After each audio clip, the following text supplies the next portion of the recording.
Good morning, my fellow yogic travelers. I'm mighty glad to be alive today, and I hope that you are too, as we continue to live, laugh, love, learn, linger, and live the life we love. This past week, I've been talking about the sacred canopy, which for all the old religious traditions and most of the indigenous people around the world have collapsed. So we've lost that umbrella of protection that people used to believe in. And as we all quest in search for the unified experience, that insight which binds us all together, when you practice yoga, it's like you're working in the mind gym, that you're extending the potential of your consciousness and making a quantum leap to realize something that for most human beings lies fallow and hardly realized, let alone embodied. So here we go, like the Starship Enterprise, boldly going where our consciousness has never been before.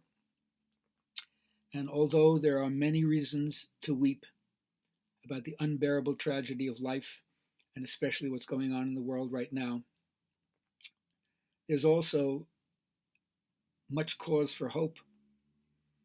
And so I always ask people, do you feel the future is worth having? And if you do, what's your vision for the future?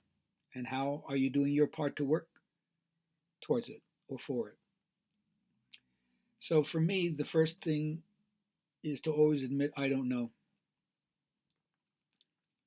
I believe that we could change if we could think together, if we could share together. And certainly I'm at the stage of life where whatever is I can transmit to the younger generation, and believe me, the younger generation transmits much to me, so it's a two-way street. The Senex and the Puer or the Puella, the old one and the young one, intergenerationally, we're connected. We need each other. And so these conversations need to be heard. I always say conversation is intercourse for the soul. Don't stop talking about these things. And so many people promise so many different things except promising each other, which is what we really have. I always say yoga in the West is the yoga of relationship. So I stopped pretending a long time that I could do it alone. Yes, there's always things one has to do for oneself, but you don't get it together alone. And so I try to base my life so much more on cooperation and not competition. And I know that for many people, and myself included, sometimes it seems increasingly difficult to know what to do, even if we think we know what is best. It's hard to sometimes even provoke what's best, to draw it out of other people, especially because media bombards us with the worst images of what we're capable of doing to each other. And then how can you end up having faith or belief or trust in each other when that's what you see? Well, you have to go beyond that.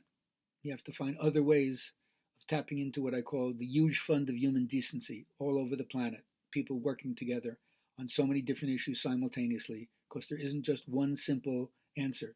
It's complex, and it's going to take decades for things to shift, as they have been shifting slowly in a direction that I call it the omega point, going towards the place where everyone can have the basics, right? Not equal outcome, but equal opportunities, because we have all the resources to provide it. We just lack the political will. So when you talk to each other, you got to believe that you have something to offer and that other person has something to offer to you. Otherwise, there's no sense in talking to them. And that says a lot about how do we have to negotiate and listen to other people, because if you think you know it all already and you're just trying to tell them, people sense that right away and then shut down.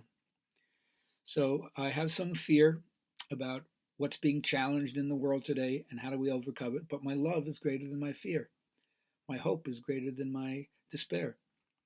And so I would say that the best way to understand what we're doing out there, which includes looking at your own self, but more important in terms of relationship with other people, because there's no difference at some level between what's inner and what's outer. And so in terms of dancing with the world, we have to be curious about what diversity is all about. Because when you are, and you see the multiplicity of things, it's obvious that so many different things were created, not just one thing, then the deeper order will show itself, and then your life will be conducted by what you see.